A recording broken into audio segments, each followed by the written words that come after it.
월요일 새벽 오늘의 묵상신 5번째 시간, 내가 너를 쓰겠다라는 제목으로 함께 말씀을 나누도록 하겠습니다.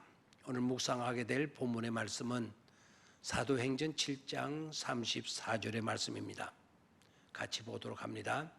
내 백성이 애굽에서 괴로움을 받음을 내가 확실히 보고 그 탄식하는 소리를 듣고 그들을 구원하려고 내려왔노니 이제 내가 너를 애굽으로 보내리라 하시니라. 하나님의 생각과 하나님이 하시는 일은 우리와는 크게 차원을 달리하는 경우가 많습니다. 내 생각은 너희 생각보다 높음이니라. 내 생각은 너희의 생각보다 높음이니라 라고 이사야 선지자를 통해서 주신 말씀처럼 말입니다. 정말 다행이 아닐 수가 없습니다. 우리의 생각대로였다면 얼마나 문제가 많았겠습니까? 우리의 생각보다 하나님의 생각이 높으시고 하나님이 생각대로 이 역사를 주장하신다라는 것은 한편으로는 큰 축복이 아닐 수가 없는 것입니다. 오늘 묵상하는 사도행전 7장 34절의 말씀을 보면 더욱 그러함을 느낄 수 있습니다. 하나님은 자기 백성들의 괴로움을 보시고 또한 그들의 탄식하는 소리를 들으시고 그들을 구원하기 위하여 직접 행동하시는 것에서 잘 알 수 있습니다. 보시고로 끝나지 않았습니다. 구경만 하시고 계시지 않았습니다. 그들의 탄식 소리를 들으셨다고 했습니다. 비명 소리를 듣고 괴로움의 소리를 듣고 가만히 있는 그런 하나님이 아니셨습니다. 보시고 들으시고 난 뒤에 하나님은 구체적으로 행동하셨습니다. 구원을 위해서 말입니다. 그런데 인본주의자들의 주장은 사람의 생각과 뜻이 항상 우선이 되어야 한다고 주장합니다. 언제나 사람 중심이 되고 사람 본의로 모든 것이 이루어져야 된다고 주장을 합니다. 맞는 말이기도 합니다. 그러나 인간이 타락하기 전까지는 그랬습니다. 하지만 이제는 아닙니다. 성경에 이렇게 말씀합니다. 사람의 생각이 항상 악할 뿐임을 보시고 사람의 생각이 항상 악할 뿐임을 보시고 라고 한 것처럼 이제는 사람 중심이 되거나 사람 본의로 되어진다면 그것은 크게 위험한 일이 아닐 수가 없는 것이죠. 인간의 뜻과 계획이 우선이 되기보다는 오히려 하나님의 생각이 우선이 되고 하나님의 뜻대로 되는 것이 훨씬 다행이고 축복인 것임을 우리는 놓치지 말아야 할 것입니다. 모세는 자신을 애굽으로 보내 히브리 백성을 구원하시겠다는 하나님의 대책 앞에 몹시 당황해 했습니다. 그것도 그럴 것이 모세는 동족으로부터 거절당했던 배신당했던 사람입니다. 지금은 가진 것도 거의 없습니다. 나이도 이미 80이 넘었습니다. 지금까지 해온 일은 40년간 양을 치는 목동에 지나지 않는 삶을 살아왔습니다. 자기가 자기를 보아도 자격 미달인 것입니다. 그런 자를 이스라엘 백성을 구출해내는 지도자로 그것도 구원자로 세우시겠다고 하시니 당황할 수밖에 없었던 것입니다. 여기서 우리는 자기 백성을 향하시는 하나님의 그 긍휼하심의 마음을 놓쳐서는 안 됩니다.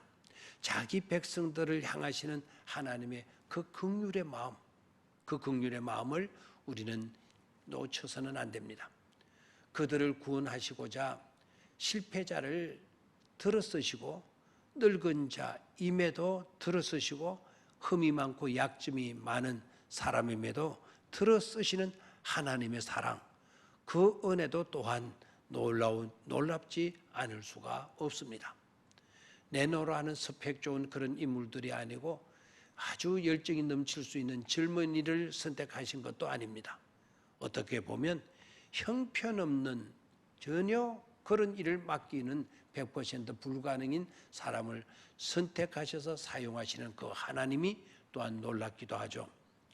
모세는 자기 기준, 자기 생각대로 살 것인가, 하나님의 계획과 뜻에 순종하며 살 것인가 하는 둘 중 한 길을 선택해야 하는 기로에 섰습니다.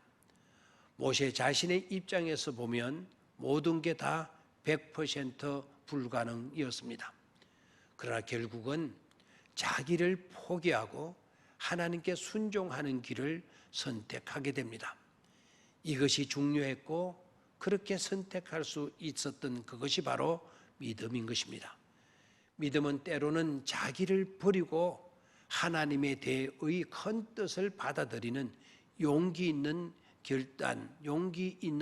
결단의 결과인 것입니다. 믿음의 조상 아브라함이 바로 그러했고, 또 신약에 돌아와서는 예수님의 육신의 어머니가 된 동정녀 마리아도 믿음으로 용기 있는 결단을 하였죠.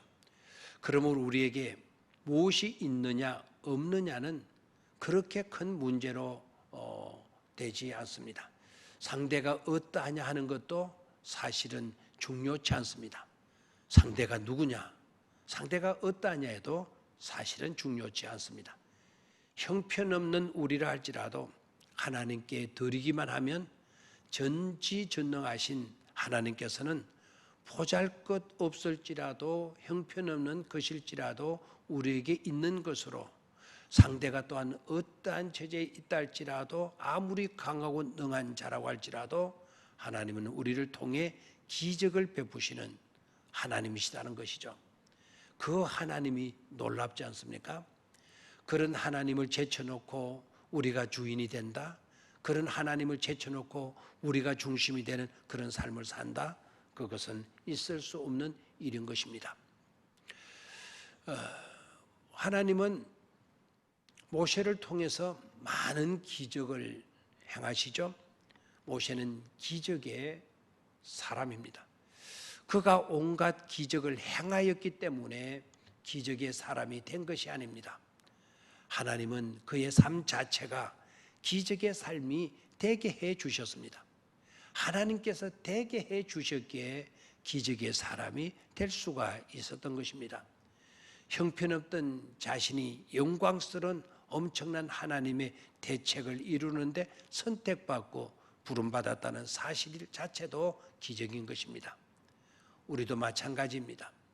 죽을 수밖에 없는 우리가 예수 그리스도를 믿음으로 영원한 생명을 얻었다는 것, 그 자체가 기적이고, 이 시간 하나님의 자녀로 우리가 하나님의 말씀을 듣고 있다는 이 사실 자체도 놀라운 기적의 역사가 아닐 수가 없는 줄로 믿습니다. 마른 막대기, 그것보다도 못한 우리가 이런 기적의 사람, 기적의 덩어리였다는 사실이 또한 놀랍죠. 그러므로 우리에게 남은 것은 이미 기적 덩어리가 된 사람답게 기적의 삶을 사는 것뿐입니다. 우리의 삶이 기적이 되게 하신 하나님께 존귀와 영광과 감사를 드려야 합니다. 날마다 기적 덩어리로 변하는 기쁨을 놓치지 말기를 바라는 것입니다. 이것이 우리의 마땅한 본분이 되겠습니다. 감사합니다.